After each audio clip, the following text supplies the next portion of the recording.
Aloha, Ronnie Landis here. So I want to ask you a question. What are you willing to let go of in your life that no longer serves you? That you're quite possibly addicted to? What is the thing that you're willing to let go of right now in order to become more of who you really are, in order to become more healthy, more vital, more invigorated, more illuminated, and more powerful within yourself? You see, what's going on with people at the deepest levels of psychology and physiology is that we have chemical holding patterns. We have muscular and neuromuscular holding patterns and psychosclerotic holding patterns that are literally holding us to the results of our current life.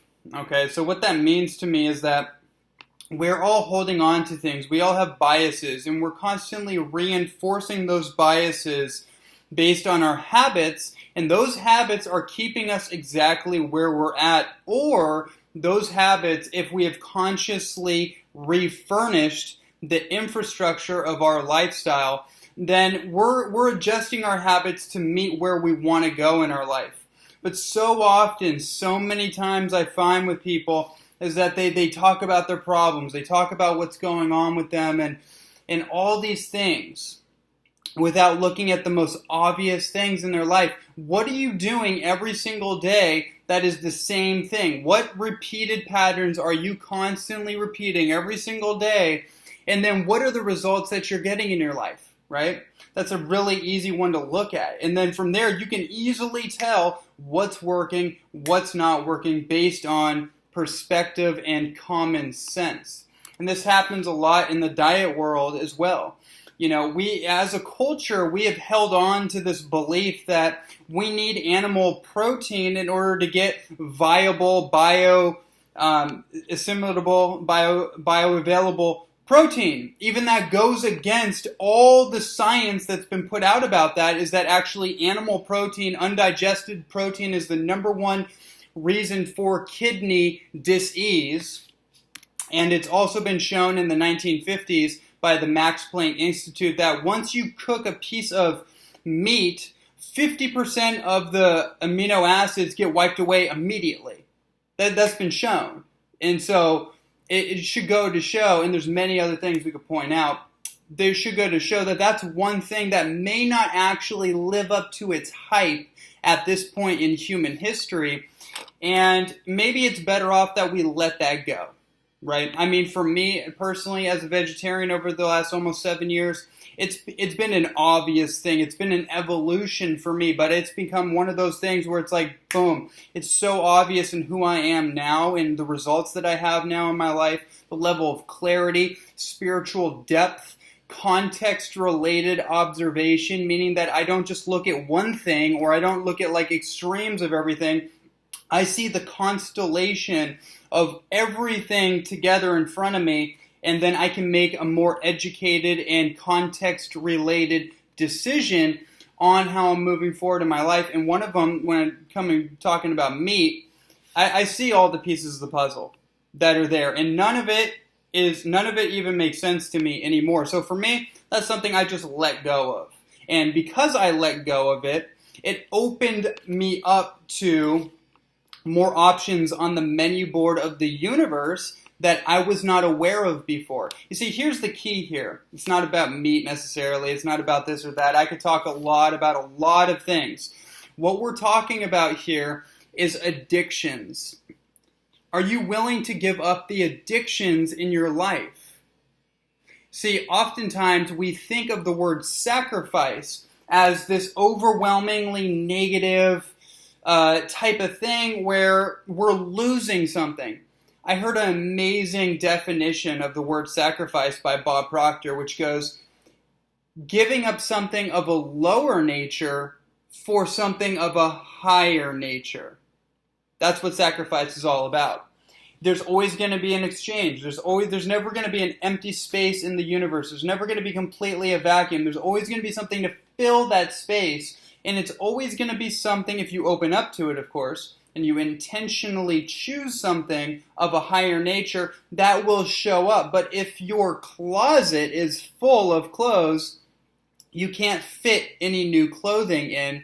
And the same principle goes with everything in our life. If we have filled up the receptors, then we can't allow anything new to come into our life.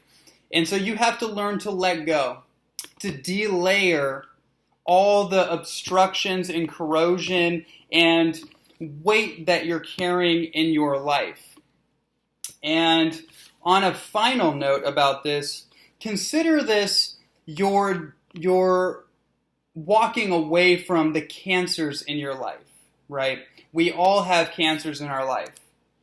And the cancers are basically the things underneath the surface that we do every single day. They're a part of our life. It might be toxic relationships. It might be destructive patterns or habits. Very small things, right? But what we don't realize is that the physiology of cancer is actually that it's a cellular mutation that pirates, or it's another way of saying it is that it is a fungus that acts like a virus, where it literally programs the nucleus of each cell, and that nucleus is the reproductive portion of the cell. So what happens is that nucleus gets programmed, and then it reproduces more of those programs until it becomes a metastasizing cancer 10, 20, 30 years after it's taken root in the body, right? And then the physical manifestations become shown. Then the diagnosis is clear. But people think that they get a cancer as soon as they get diagnosed. So they're like looking at yesterday. They're looking at 10 days ago. They're looking at a month ago. Like, what did I do? What happened? It's like, look, you have to look at your life and look at the accumulated behaviors that have created this new awareness of the situation, right? Everything accumulates. So anyways, here's the thing. These behaviors that we carry out are underneath the surface. So that cancer, we don't notice it, right? It's very small little things that unless we're paying very, very good attention, we don't notice it. But then, boom, the straw that broke the camel's back shows up, right? It's kind of like going off the freeway and hitting the guardrail. That's what cancer really is. And using cancer as a physical symptom or using it as a metaphor, it still relates, right? Because we hit that guardrail, all of a sudden, boom, whoa, it has our attention now. It didn't have our attention before because we didn't even consciously consider it. It was just underneath the surface, barely vibrating.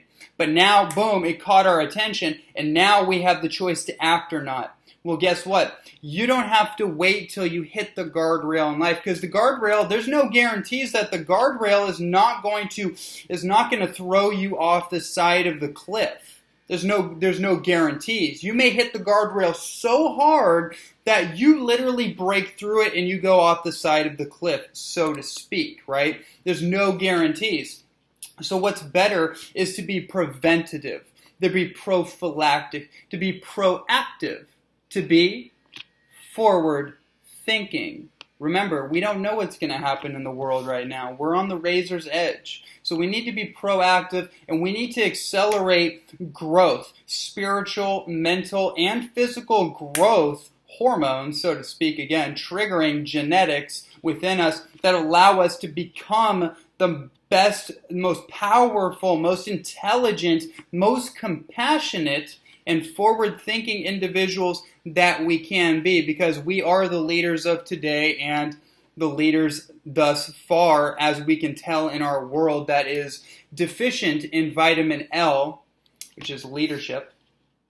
So there you go. That's my thoughts for today. Look at the cancers in your life.